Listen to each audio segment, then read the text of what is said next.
Have you ever followed self-help advice only to end up feeling more frustrated or stuck than before? You're not alone. Most self-help tips sound great on paper, but can actually make us feel worse by setting unrealistic expectations or ignoring our unique struggles. Instead of quick fixes or generic slogans, what if there was a way to approach personal growth that truly supports and empowers you? In this article, we'll explore why common self-help advice often backfires, and what practical, kinder alternatives you can try to actually feel better and make real progress.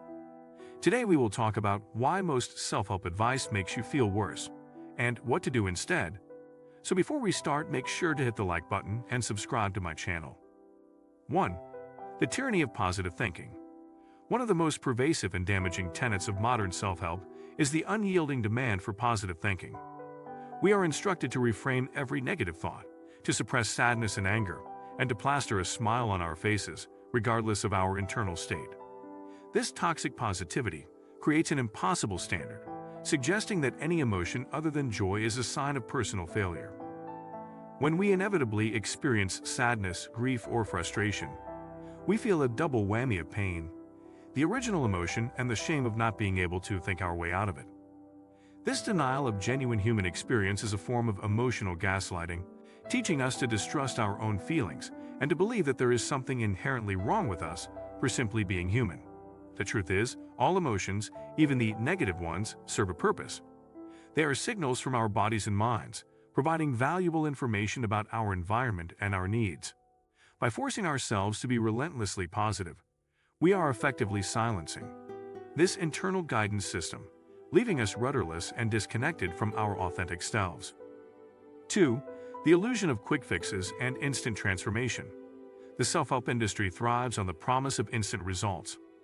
We are sold the idea that a single book, a weekend workshop, or a 30-day challenge can fundamentally change our lives. This creates a cycle of frantic searching for the magic bullet, the one piece of advice that will finally unlock our potential. This constant quest for a quick fix is a form of cognitive laziness, a desire to bypass the messy, difficult, and time-consuming process of genuine growth. It leads to self-help hopping, where we jump from one guru to the next, never staying long enough to do the real work. The reality is that meaningful change is a slow and incremental process. It involves consistent effort, patience, and a willingness to confront our own limitations. There is no shortcut to building a new skill, healing from trauma, or developing healthy habits. The self-help industry's focus on instant transformation sets us up for disappointment, leaving us feeling like failures when our lives don't magically align after a single intervention. 3. The cult of the individual and the erasure of context. Many self-help philosophies are built on the bedrock of radical individualism, promoting the idea that our success or failure is solely our own responsibility. We are told to pull ourselves up by our bootstraps, and that our circumstances are simply a reflection of our mindset. While personal responsibility is important, this worldview completely ignores the profound impact of external factors, such as socioeconomic status, systemic inequality, and mental health challenges. It blames the individual for their struggles, rather than acknowledging the complex web of social, economic, and biological factors that shape our lives. For someone living in poverty, a book on manifesting wealth is not only useless, but deeply insulting. This erasure of context creates a sense of profound isolation, making us feel like we are all alone in our struggles, and that we are the only ones to blame. It fosters a competitive, cutthroat mentality, where we see the success of others not as an inspiration, but as a painful reminder of our own supposed inadequacies. 4. The pressure to be optimized and the pursuit of perfection. Modern self-help has become inextricably linked with the pursuit of optimization. We are encouraged to track every aspect of our lives, our sleep, our diet, our productivity, in a relentless quest for the perfect version of ourselves. This turns life into a series of metrics and algorithms, and ourselves into a project that is constantly in need of fixing. This focus on perfection is not only exhausting but also deeply counterproductive. It robs us of the joy of simple, imperfect living and fosters a constant state of anxiety and self-criticism. We become so obsessed with the ideal version of our lives that we fail to appreciate the one we are living. The pursuit of perfection is a fool's errand, a hamster wheel of endless self-improvement that can never be won. It teaches us to hate our present selves in pursuit of a future self that will never fully materialize. The true path to well-being lies not in relentless optimization, but in radical acceptance of our own flaws and imperfections. 5. The commodification of self-worth and the self-help industrial complex. The self-help industry has ingeniously commodified the human desire for purpose and belonging. Our insecurities are a goldmine for gurus who sell us the very tools we need to fix ourselves. We are led to believe that happiness and fulfillment are products we can buy, a book, a course, a seminar, rather than states of being we can cultivate. This turns the process of personal growth into a consumer transaction, where our self-worth is tied to our ability to purchase the right advice. The more we consume, the more we feel like we are making progress. But in reality, we are just getting deeper into a cycle of dependence on external validation. The self-help industrial complex profits from our unhappiness, creating a never-ending need for its products and services. It creates a false scarcity of well-being, suggesting that the answers are out there, and you just need to keep buying until you find them.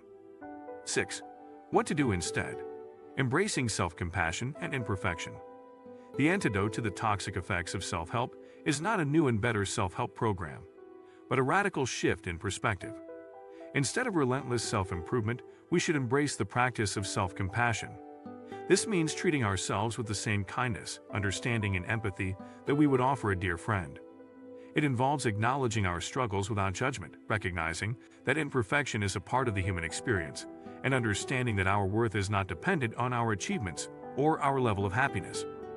Self-compassion is not about letting ourselves off the hook.